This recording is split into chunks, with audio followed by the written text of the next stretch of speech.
We've all been speculating what the Guardians' next move will be after they traded their platinum glove second baseman and all the money he comes with to Toronto in exchange for some pitching. We heard from Chris Antonetti last week. Did he get us any closer to an answer on what might come next? We'll be the judge. Tanner Bobby of the Guardians, and you're listening to Locked On Guardians. You are Locked On Guardians, your daily podcast on the Cleveland Guardians. Part of the Locked On Podcast Network, your team every day. Hello, everyone, and welcome to the show today. Today's episode is brought to you by Game Time. Download the Game Time app, create an account, use the code LOCKEDONMLB for $20 off your first purchase. Good morning or good afternoon, wherever you are listening to Locked On Guardians. Today's show, Monday morning headlines. We're going to talk about what we learned from Chris Antonetti's media availability last week. If we got any closer to any answers on what the Guardians might do next, if they're going to spend that money, everyone's favorite topic, money. Chris Gimenez, I almost call him Chris Gimenez. Wow. Andre Gimenez, money. And we got some coaching news. We'll talk about what that means as well. And some teams are interested in Josh Naylor. So all that coming on today's show. Yeah. Before we do that, every podcast can be someone's first podcast. For those who do not know me, I'll go with the nice version as opposed to what people are putting in the comments or getting mad at us for not immediately jumping on the negative bandwagon train here. I am Jeff Ellis, one of the first people they brought on to talk about baseball here on Locked On. Before that, I was a lead draft and prospect analyst nationally at Scout in 24/7. I'm Justin Ladder, other co-host, and thank you for making Locked On Guardians your first listen today and every day wherever you get podcasts. We're on YouTube and all the other good places too. You can get podcasts. I have been co-hosting with you, Jeff, since October of 2022. It's been a fun run, and I've been covering the Guardians minor league system going back to 2007. I was the editor-in-chief for a couple of years at Guardians Baseball Insider, and now at Prospects Live, the News Herald, the Morning Journal, all kinds of fun places where there are headlines. And today is Monday morning headlines for us. Jeff, what did we learn from the post-Gimenez trade media availability with Chris Antonetti? It was a pretty good session. Some questions were answered. There were some questions answered about Guards Fest for one, for those who are still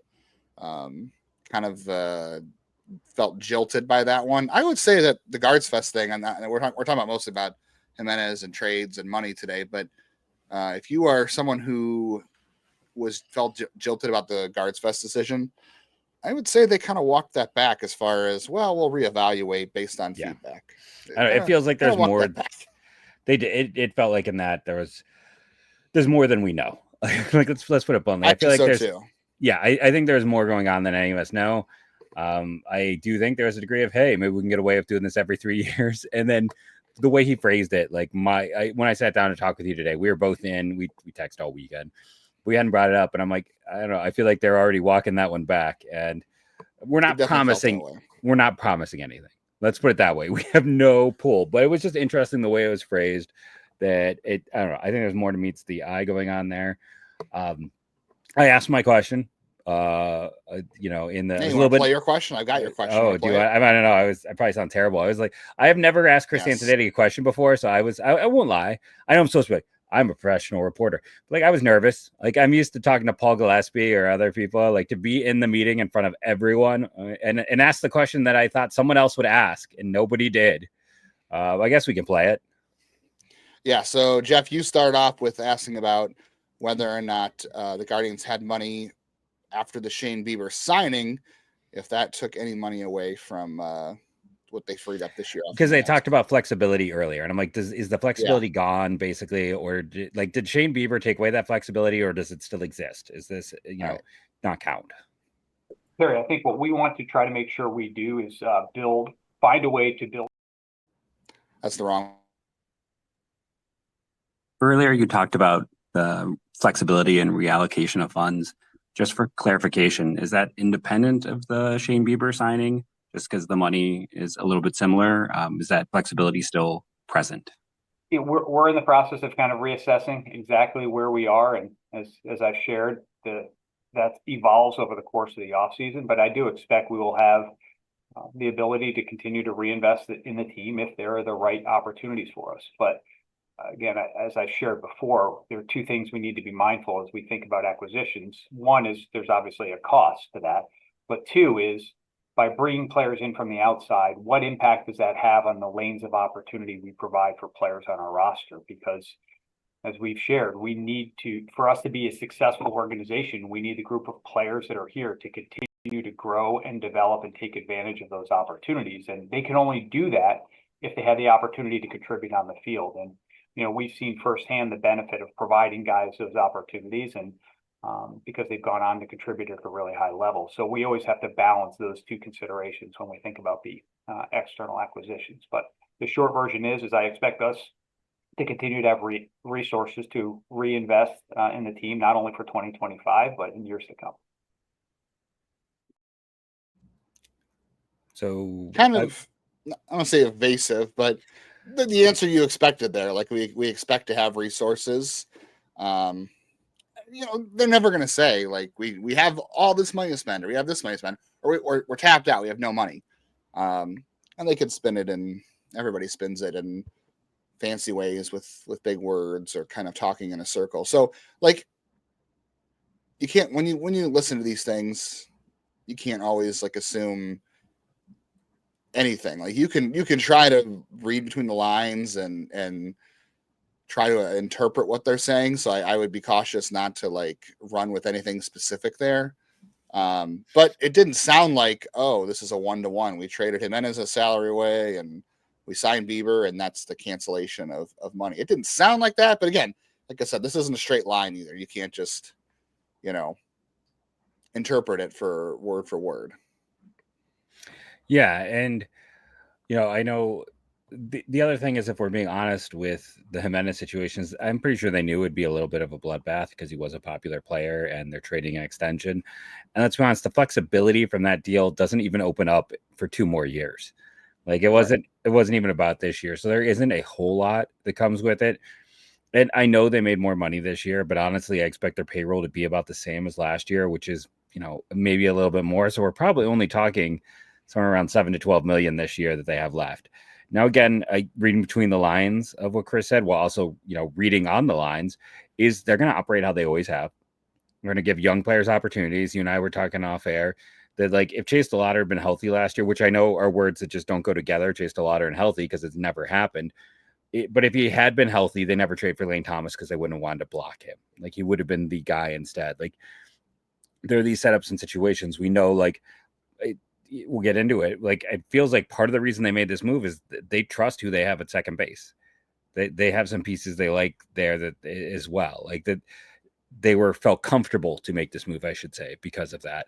But like in general, they want to give those young guys opportunities. The problem so far with them, if I'm, everyone's saying I'm a little too much of a shill because I didn't hate the trade as much as I should, I guess. But to me, the problem with this point of view is so many, Will Brennan hasn't worked. Oscar Gonzalez hasn't worked. John Kenzie Noel, it was a really bad month. Is he going to rebound? Is he going to come back? Like, they've had more of a failure than a hit rate. And that's just right now, they need, if they're going to give and the problem with that high failure rate is you're giving those at bats and not giving them to others. You're not having those opportunities. So like when those guys fail, it's not just they failed, but it's also they took all those at bats that maybe you could have tested out somebody else with, right? Like that. When you had a med here forever, that meant you never really saw Gabby like we wanted to. Like it's that thing. You only have so many at bats to give, so it's a hard situation. Very specifically, I don't think they're going to go after anyone at second base. We'll talk about that more here in a second. I'll be quiet so you can talk. And then I think in the outfield, honestly, again, unless they do trade Lane Thomas, which I don't think they're going to do, I think right field stays open. And I think we probably don't get a vet out there as much as people don't want to hear that. Because again, I think they're going to prepare for Chase. And if Chase, is, Mr. Glass again this year, then they maybe go out and make a trade. And they added a ton of high ceiling guys who will have great trade value later, or they'll have the half a dozen high school arms they drafted for the Padres approach to make that trade later.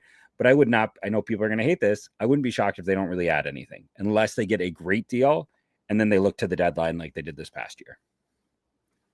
Yeah, as far as, his response to your question too about that was, I think it was, they're going to be opportunistic in terms of what they add, which, opportunistic. What does that even mean? Right. That's just another fancy word spin, opportunistic. But Generally, that's been their approach to free agency, right? Is they kind of accept, in the case of Edwin Encarnacion, which was a special case, I feel like. But the market for him also, the market for him also came their way too, right? Like, his agent was expecting like 5-80, 5-90, and he never got that. Cleveland only reacted to the Edwin Encarnacion market when they realized it was coming within the range they were comfortable with, which was 360, and they didn't even pay him for the third year anyway. The same was Josh Bell, they were a little more aggressive there, and Mike Zunino. Maybe that was coming off of 2022, but that didn't work out.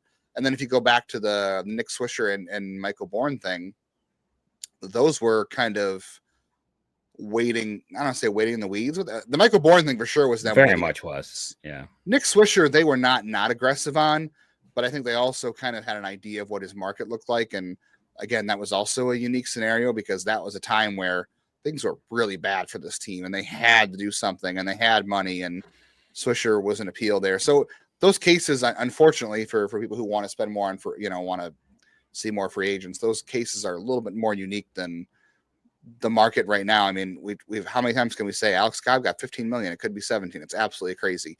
So I don't know. I don't think second base is an opportunity or a place they'll go after. But I thought it was at least, I don't know.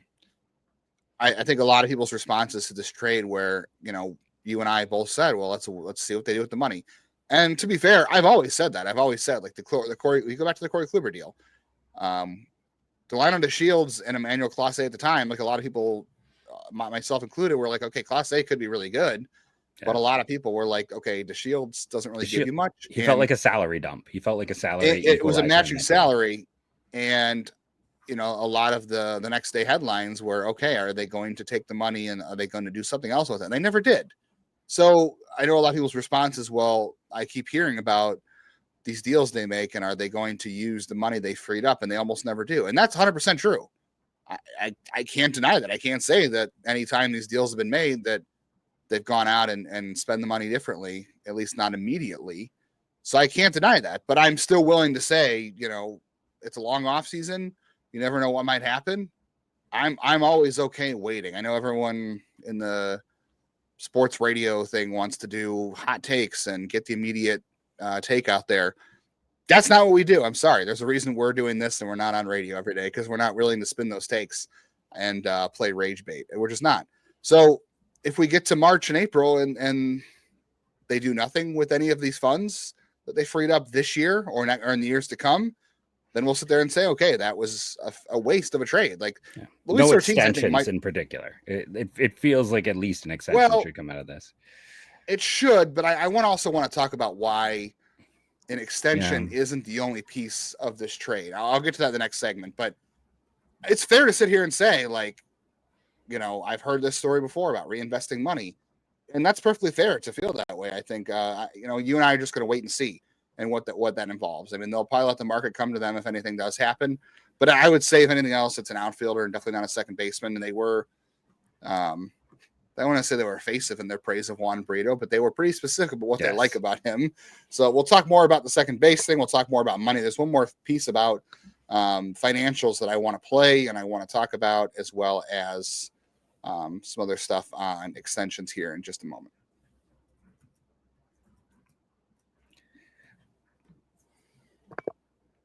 First, let's talk about our good friends over at FanDuel.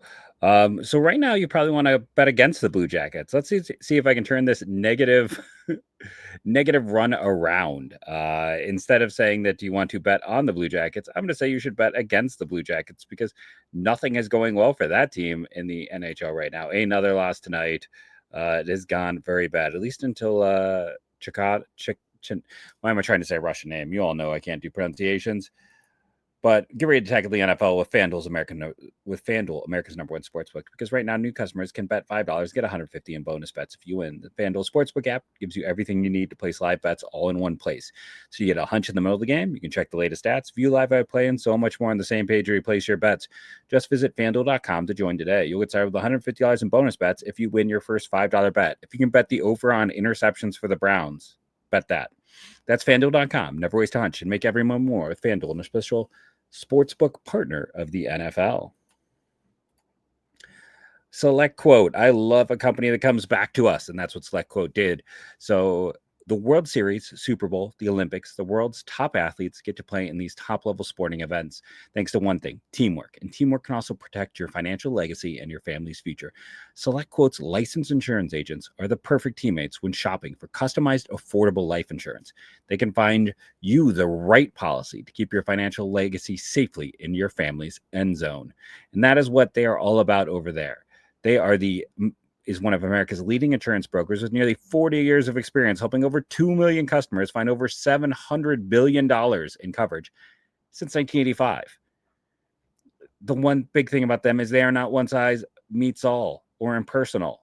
They are going to, while Select Quote's licensed insurance agents work for you to tailor a life insurance policy for your individual needs in as little time as 15 minutes. They respect your time and want to help you with your money. So get the right life insurance for you for less at selectquote.com/lockedon. Go to selectquote.com/lockedon today to get started. That's selectquote.com/lockedon.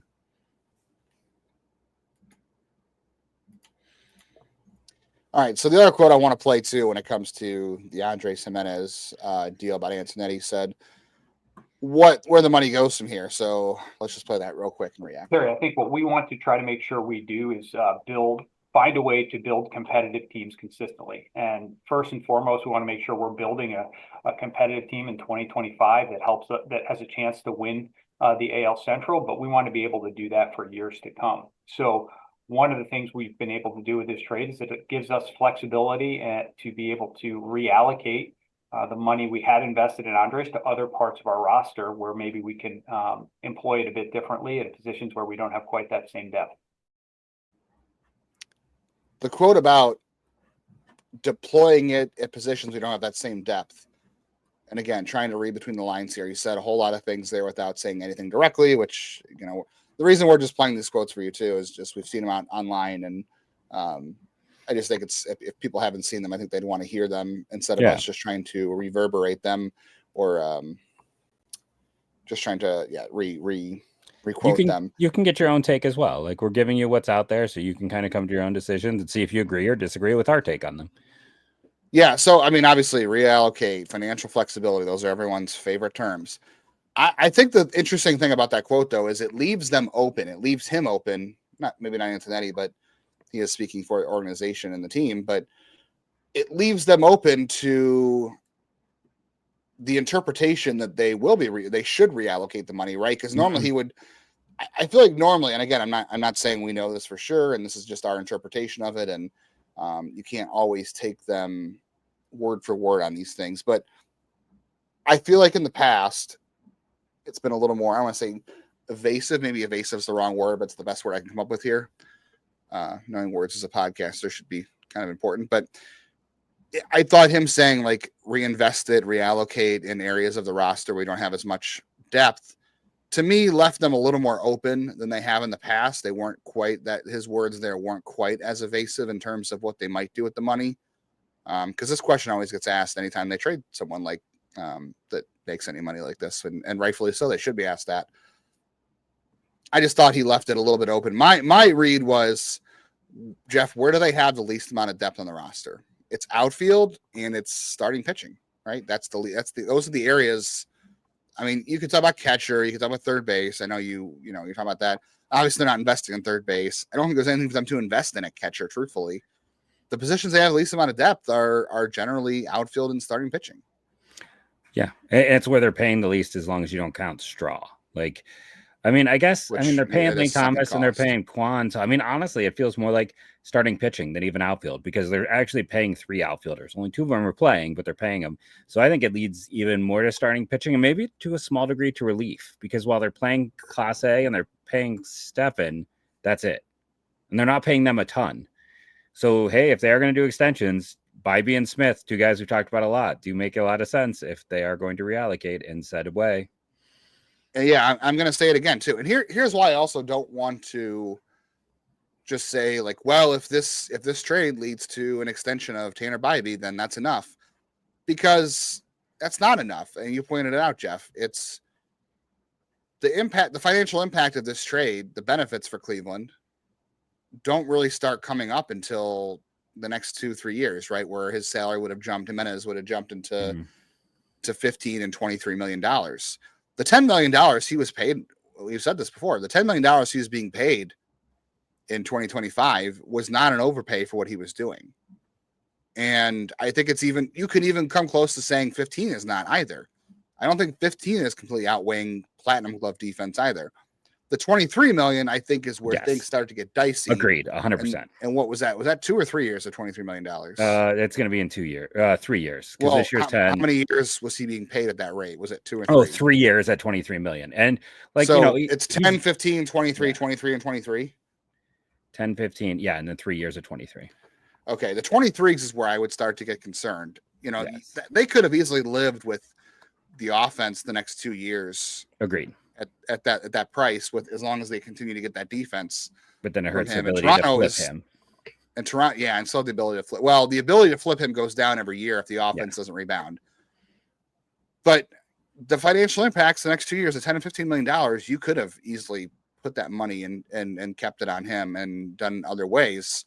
So I don't want to say like an extension really is what should come out of this and nothing else, because let's say they do extend Cade Smith or Tanner Bybee. Whatever, I don't know. Cade Smith and Tanner Bybee are making a little over $1 million in 2025. So even if you do extend those guys for 2025 and beyond, let's say you give them both 5 or 6 year deals, whatever they're making in 2025 is not going to equal 10 million. And I know they already signed Bieber and whatever, but like those extensions should be independent of themselves, because you're not, that money this year shouldn't have mattered. I understand if you want to backload those contracts, like, and say you want to give Tanner Bybee, 17, 20 million, whatever it is, 4 or 5 years down the road, that's fine. And that can be part of it. But for this year, it shouldn't matter, because you should have been able to handle the cost of 10 million. The idea of flipping Gimenez this year was based on his value not going any lower. So those extensions should be happening regardless of this trade. You know what I mean? Like, I don't think you could sit here and say, well, that means we can extend them. Maybe that gives them the ability to backload those contracts, but that doesn't mean you shouldn't be adding to the 2025 team, even if it's short term. Like, there still should be a way to find an outfielder, because you can't count on Jenkins Noel and Will Brennan and Jonathan Rodriguez as your right fielders. Those 3 guys have not done enough to show you that, those guys should be guaranteed 500 at bats between the 3 of them or whatever. And I know you want to keep room for Chase DeLauder, but they always say we want them to knock the door down and make us make a tough decision. I would much rather have, I'm not saying Eddie Rosario, and I know that move failed, but I'd much rather have that ability to have someone there than be like, all right, well, let's hope that 500 at bats of John Noel and Will Brennan gets us to June, and let's hope that Chase DeLauder has 2 working feet by June, and he just forces us to bring him up. Like, I don't think that's the right way to go. If you made this trade, the extensions are fine, but it shouldn't be, well, the only reason we're able to give out these extensions starting in 2025 is because we made that trade. I don't think that's the right angle to play. I think the problem with any of that, though, is like, the problem with an extension is we have no idea what money's going to be like, because we don't know about the TV contract. And I think this gives them the ability to do it, even if we've talked about it. I think there is a world where the TV contract is 20 million after being 50 the last few years. Like, I think it is going to be a massive. Well, they are going to get 15. Okay, let's say they get 20. Year. They're going to get 15 from Major League Baseball, I think, in addition to whatever their TV contract. Yes, but max. It's not a guarantee of 15. 15 is the max. It was reported that they can get up to. But this is the last year they're probably going to do that. They did it last year. They'll do it this year. But again, by trading that contract, like I said, that this year they can operate at the full amount, like they were, have their full TV contract. They're operating the same way essentially. But next year is where it gets hinky. And I think this just gives them flexibility in a lot of ways. It gives them that flexibility. And I think it also gives them the flexibility where they added a lot of salary at the deadline. Like, we tend to gloss over that, but they added, a decent amount of salary at this year's deadline, over $10 million. And Boyd, Thomas, so like I said, I think I would not be shocked if there is no one good in the dumpster, so they don't go diving, and there's no one that interesting. But I think some of this flexibility is hedging the deadline. So let's say you give those guys an opportunity and DeLauder isn't working out. then you trade for someone and you don't worry about contract. You go out and you get a player who's maybe more expensive. That being said, I'm still all for trading for Weiler or Abreu. I've said that multiple times. Or Taylor Ward. Taylor Ward. I mean, second in a heartbeat. Those are two guys I've been talking about. Weiler just for a year, but Taylor Ward have been talking about for years on this podcast. So I'm not saying they shouldn't do it. And like those guys aren't expensive anyway. So that like those guys, right, shouldn't matter in terms of the overall salary structure. But yeah, I just, it's going to be interesting to see because they are kind of locked in everywhere outside of right field and pretty much right field right now. And then third base. Okay. I see. Outside of right field. Outside of we kind of know the entire infield. We know who's going to catch. We know who's the two other outfield spots. So it's like right field is your only opening. Second base up for grabs. Yeah.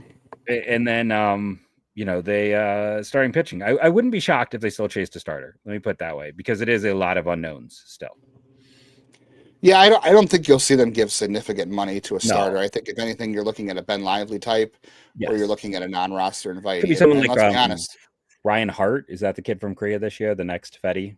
Kyle Hart. Yeah, Kyle Hart is that one. I would not be surprised though if that doesn't happen until January. Like we're halfway to January anyway. No, 100% agree. I wouldn't expect anything from the Guardians the rest of this month, and then the market will have to trickle along in January. So I don't think they've made their last edition of the offseason. I just don't know how significant it will be. And and as far as the extension thing too, like I also want to say, like, if that does happen, we know those things don't start till like spring training. So like that doesn't happen in January. I would not feel like, don't freak out, bummed or freaking out yet, but we'll see. Time always tells all. So, all right, when we come back, we will get into, I want to talk a little bit about the Guardians extension model. If that still works, we'll talk about extensions here real quickly. And before the media availability last week, the Guardians did announce some coaching changes. We will talk about those as well. Whatever events you want to get into the next year, or even right now over the holiday season, like the Cavs should be playing at home around the holidays as well. I would not, if you want to spend some money on a Browns game, be my guest. Couldn't be me. Couldn't catch me there this time of year, spending any money on that team. But look, I just bought tickets for Christmas to go see Nate Bargatze in October of next year. I can't believe I'm planning that far ahead. But I use Game Time to buy those. You know why? Because it showed me exactly where the best deals were in the arena for that event, because I use Game Time picks. It filters out the fluff to show you all the best deals on the great seats. You don't have to search through thousands of seats, or in this case, I think it was like 19,000 seats, whatever they're selling. It's going to sell out fast. It's going to be a lot of fun to go to that. I love seeing Nate. And Game Time is a great place to do all that kind of stuff. They have comedy shows, as I just said. They've got sports. They've got concerts, all the kind of things. Theater. I know if you want to go see a play around Christmas, they've got a lot of stuff in there as well for that. And, I love the all-in pricing. So it tells me exactly what I'm going to pay to get in the event. I don't have to worry about what it's going to look like post-taxes or where these fees come from. No, turn on the all-in pricing and find out exactly what you can afford, where you want to sit, what's the best deal for you. And you don't have to worry about getting to checkout and being hit with some surprise fees. So Game Time does that for you.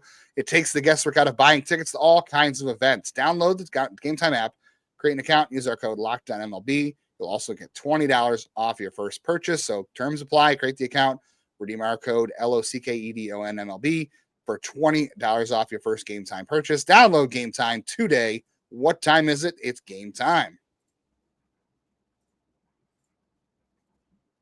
All right, very quickly, I want to get into the coaching stuff, Jeff, but the Guardians extension model to me it's going to work for some people still, but, like anything in life, we got inflation in baseball. It's the same case, right? Prices are going up.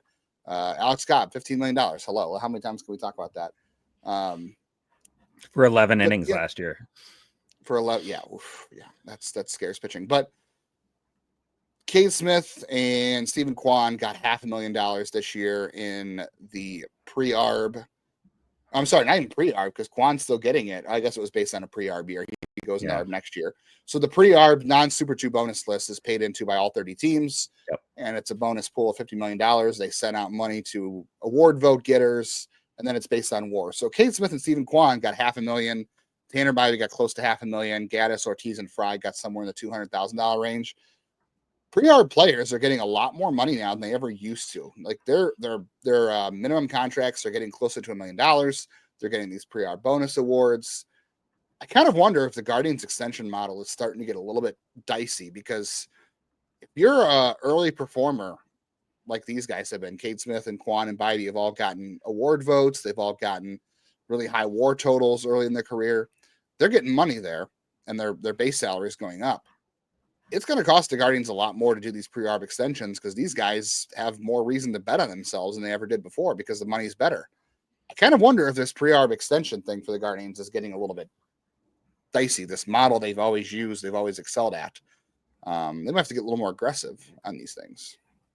The other side of it is that I'll say we've talked to some players who are still open to arbitration and extensions through the years. There is definitely a degree of them still wind up. And I agree with you in general. I think it's a lot harder. I think that's why one of the big reasons why, like, even though Stephen Kwan debuted a little later, like, he was always willing to bet on himself. And then he got good money, because not only was he a top 3 rookie of the year, but he also started winning hardware and is an all-star. Like, his stuff went up pretty quick. And I think it is going to be interesting to see who they can, make this work with. But I think I think it's a shift. I think it's going to make it a lot harder for them. It is going to be a lot harder, which, I'm trying to bum everybody out today, but that's just what it is.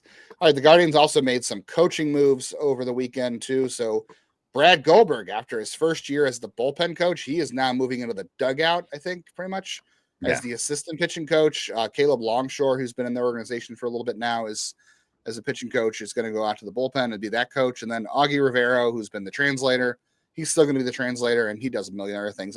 I watched Augie Rivero at spring training last year get bullied by Austin Hedges. He was setting up like their stretch bands in the bullpen or something, and Austin looks over and he goes, "Who the blank set these up?" And Augie's like, "I did." He goes, "Well, they're all wrong." Like, he was joking, but that's just one of the fun things Austin Hedges. But Augie does that. He does the translations. He warms up the catchers, warms up other guys. Like, he does a million things. So he's elevated to MLB coach. Not really sure what that means, but I think it means additional responsibilities and titles for him, which is good. I like that. The Brad Goldberg thing, though, here is the most interesting one. So he's gone from 2 years ago in 2022. He went from being kind of a pitching instructor that was learning. He was new to the organization. 2023, he is the AA pitching coach. 2024, he's the bullpen coach of the best bullpen and maybe you and I have ever seen in our lifetimes for this team. And then 2025, he's going to be their assistant pitching coach. That is a well-deserved, very quick ascension. And to me, that says, they promoted him to the bullpen coach, not because he didn't deserve it. He obviously deserved it, but obviously because other teams were calling and they needed to promote him in order not to let him go to another organization. And then I think the same thing happened. Didn't they lose someone right before they promoted? They lost Owen Dew to Arizona. That's it. Yeah, he's in Arizona. He was in the minor leagues as well. So I think this is a move, obviously, to keep him, because I think other teams are interested in his services. So, and I'm not saying it's not deserved. Obviously, nobody else called. Other teams are calling to inquire about if they can promote you on their team if you don't deserve it, right? They do that anyway. But this was a move to keep him. And I also kind of wonder, does this kind of set up like a succession plan for Carl Willis? 2 years in a row, he's talked about contemplating retirement, and at some point he is going to retire. He's been around for quite a while. He's done a great job. It just seems like Brad should be in line. I know they have 2 assistant pitching coaches. They have him and Joe Torres. So maybe Torres gets it first. I don't know, but it gives them another succession plan for Carl Willis. And then Caleb Longshore probably also had some suitors as well, which may have played into this.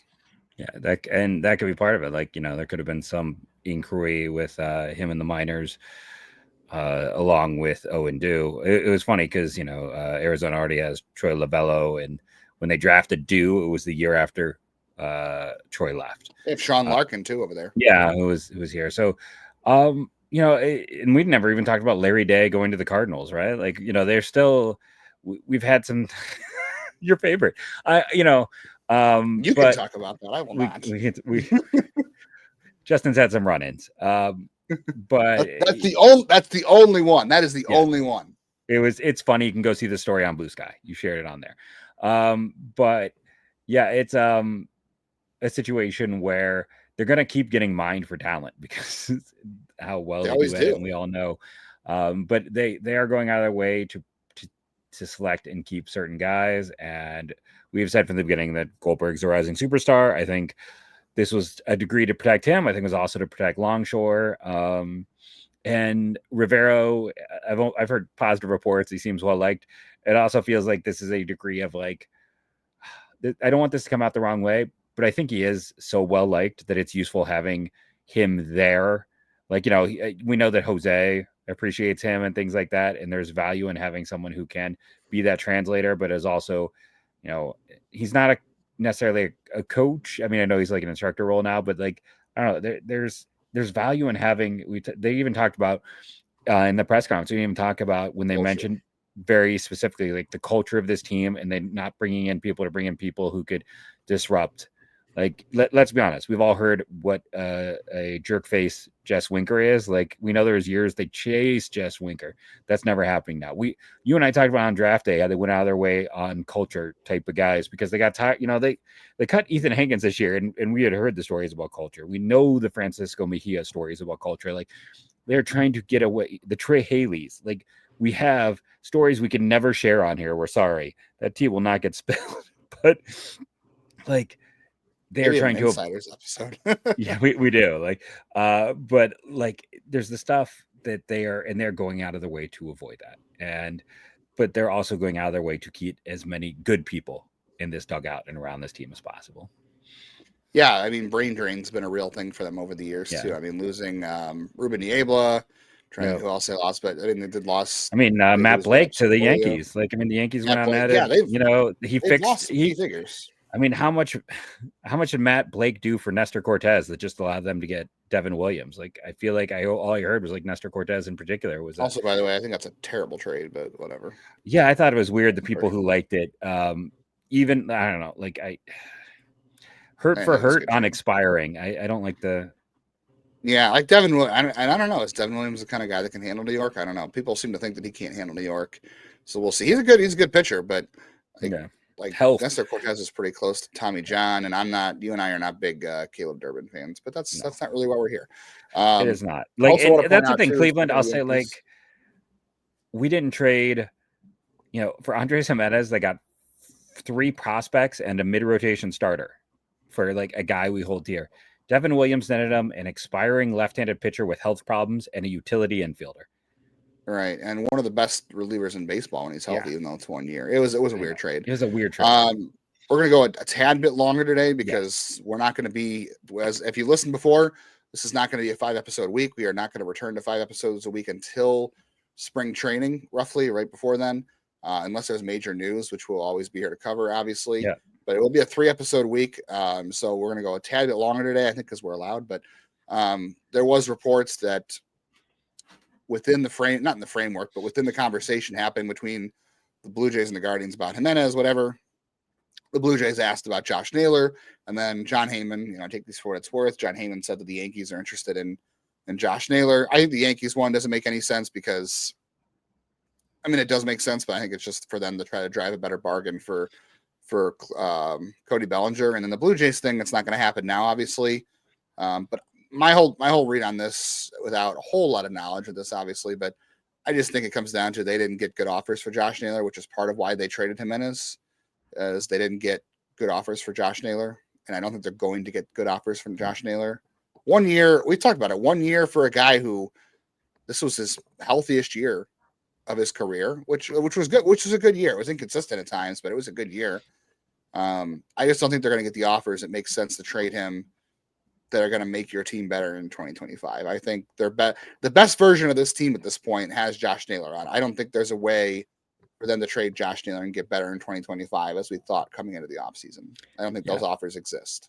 No, I agree. Like, I went so back and forth on that so many times. Probably gave some of you whiplash, but it's just hard to see how it makes them better with likely a low return.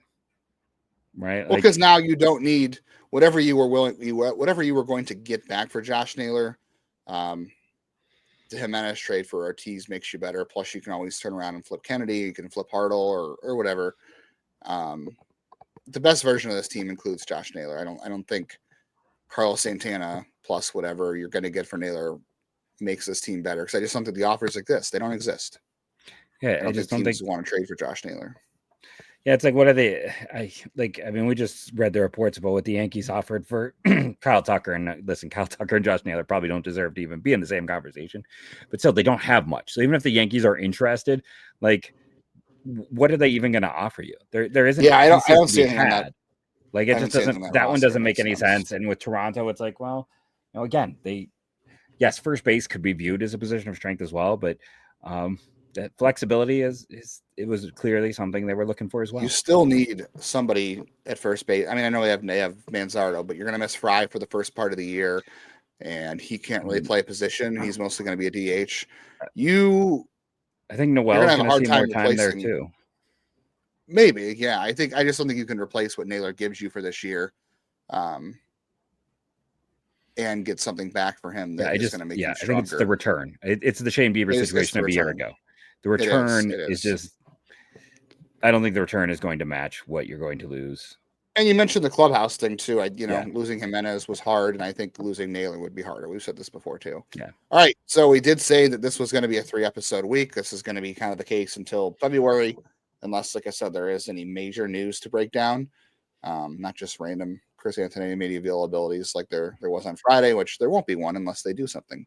So Jeff is going to be back with you guys on Tuesday. So it'll be a Monday, Tuesday, Thursday operation this week. So we're here with you this morning, or whenever you're listening to this. There'll be a following episode where Jeff is going to do this is your second mock draft of the year already? I mean, I've technically done your first post. I've got my lottery one put together. I also handle some of the news of the day, like the things we are kind of seeing as we discuss some of the guys and some of the moves that have occurred, I think are worth kind of revisiting. And then I'll just kind of move into a rapid fire mock and why I think, A, B, and C could happen. And then Thursday, I will be with you solo for Trade Talk Thursday. We'll talk more about that in the coming days about what's going to be discussed on Trade Talk Thursday. But again, you can always leave comments about trades you want to hear about, players you want to hear about in terms of trades.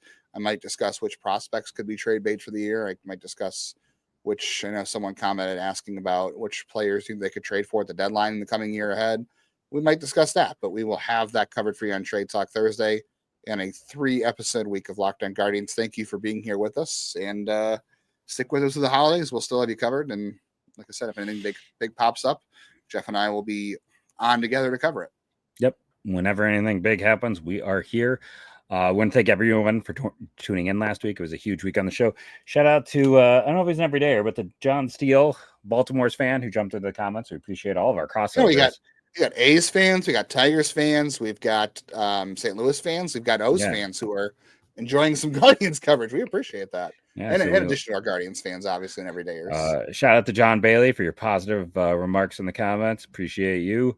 Thank you to everyone who is joining us, rating and reviewing, downloading. Make sure you're hitting that thumbs up, commenting, liking. Give us that iTunes review. Shout out to David for that t-shirt design too. Yes, shout out to David. We'll have to maybe we'll share it on here and see what people think. I enjoyed it quite a bit. It was a fun thing to wake up to on Sunday. But thank you all, and go Guardian. Oh, I got to do this, man. I'm getting rusty already. Thank you all for joining us. Appreciate all of our everydayers and everyone who is tuning in, maybe just once. We appreciate you all. Thank you all, and go Guardians, go.